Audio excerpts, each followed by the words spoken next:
What's going on, everybody? Eternal Red Gamer here. So I've been getting some pretty good viewership on a theme that I've been posting online called Pass or Play.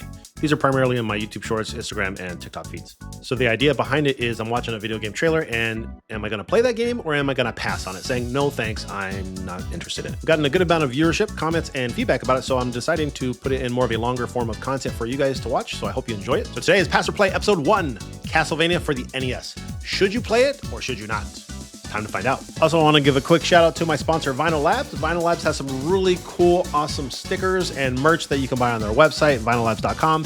If you use the code EternalRedGamer, you get 10% off your order. All right, so real quickly, I got a few skins here. So if you like Demon Slayer, which the Infinity Castle movie is about to come out in September, is going to be awesome. We got some Ronnie, got some Deku, got this Luchador Pikachu. Also got some Bleach characters. Whoop, this is backwards. Yeah, so there's a lot of cool stuff. They also got t-shirts as well as stickers and lanyards. So definitely check out my friends at vinyllabs.com. You won't be disappointed.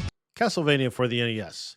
This is a game that most of us probably have never played, but is near and dear to the hearts of many. Of course, Castlevania just starts out like any other Castlevania game. You're a Belmont, you have a whip, you're beating up zombies, and dying a lot.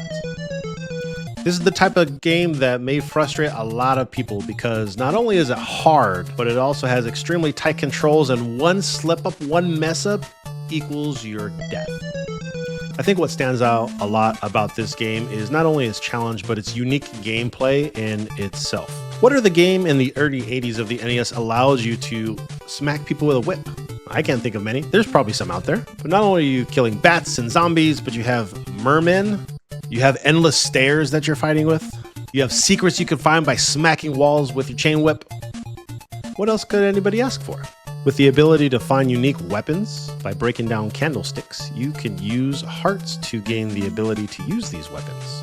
I may not be very good at explaining how to play games, so just bear with me, okay? This is new to me. This is new to me. What makes a lot of NES games very challenging is just its natural difficulty and progression through the game. When you're playing through the game, you'll notice different tendencies, how to defeat enemies, how to jump over them, how to dodge them. But really, what is difficult in this type of game is you have a certain amount of life, and then if you end up dying, you have to start over from the very beginning of the level. And some of these, the later levels, get a little lengthy, so they get a bit frustrating at times. So you'll end up unlocking your axe, you'll unlock the knife, you'll unlock the, what is this? What is this cross?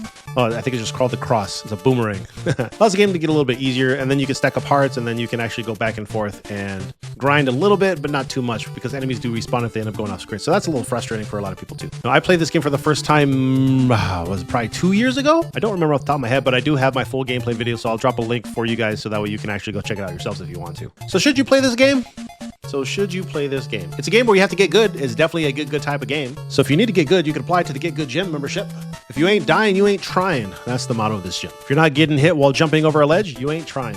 If you're not dying from a boss 20 times just because you can't get past this one section of the game, you ain't trying. If you can't make it through one part of the stage because you don't have the stopwatch and you just don't know how to get through an enemy barrage without healing because you don't know how many hearts are left inside these hidden walls with chicken, you ain't trying. What's interesting about this gameplay loop too is you actually can get little power-ups that are in the form of normal Roman numerals. What is it? 1, 2, and 3, I believe. And unless you're reading the NES manual, you really don't know what they do. So take your time, don't get crushed, figure out what you're gonna do. If you end up dying, you end up having the base whip, so you actually have to upgrade your whip again by smacking a random candle around with your whip. Most of these games back then had a score, and scoring really didn't do much besides sometimes giving you extra lives, but outside of that and having, a timer, there's really not much else to it. If you can get past the difficulty at the beginning of the game and trek through difficulty later in the game, I think you'll enjoy it more than you think you will. There's various rooms where you get extremely frustrated because you'll know what to do, and by the time that you actually get to the end of that room, there's just one enemy that ends up stomping on you. It could be Medusa heads just coming non-stop all the way through the hallway,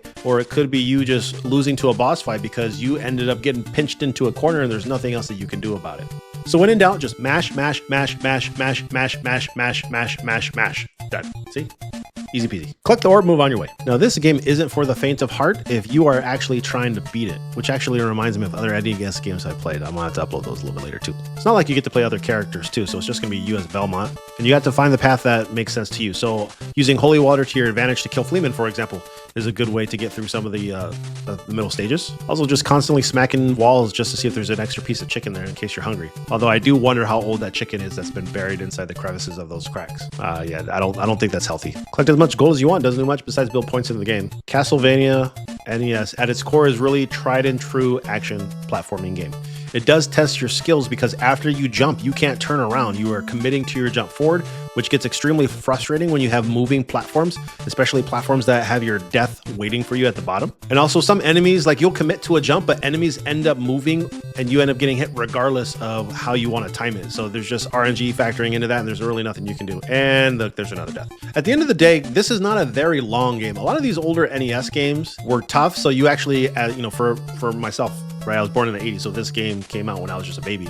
But for that time, you were actually playing these games over and over and over because games were expensive back then. And then you factor in the fact that it was very new. Not every parent is going to spend $40, $50, $60, $70 on one game, let alone multiple games. So you ended up just playing this game over and over and over and over and over again. That's how not only people have such fond nostalgia for this game and many others, but also that's how people like remember secrets and things you wouldn't even think of nowadays because secrets aren't much of a thing in today's games. So if you're familiar with the grind, you can test your patience and actually overcome the levels, the disasters of falling through crevices after getting hit, and the bosses. You can actually finish this game once you actually practice to get through it. You can do it within an hour, maybe 2 hours if you're not as skilled. So I've said a lot of words, but at the end of the day, is this a pass or a play?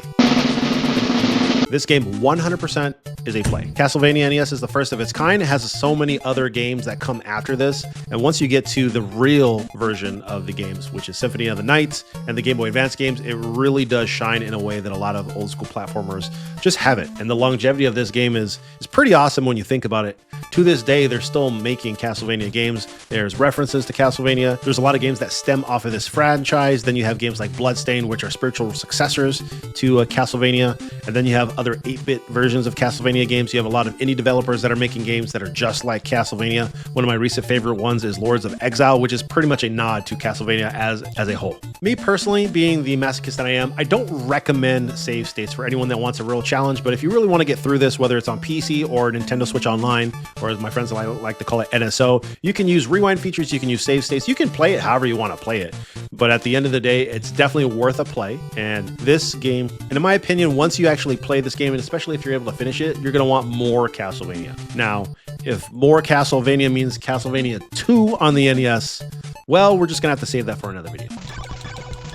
Oh, well, never mind. Well, if you made it to the end of this video, thank you very much for watching. Do me a favor, give me a like, hit that subscribe button, ring that notification bell. Let me know what other games you'd like to see in this pass or play long format, and give me your thoughts and opinions in the comments below on this video itself. This is the first of its kind, so I promise I'm going to get better at explaining these games and how I feel and how you should play them. So with that said, don't forget to flex your get good muscles at the gym. See you on the next video. Peace.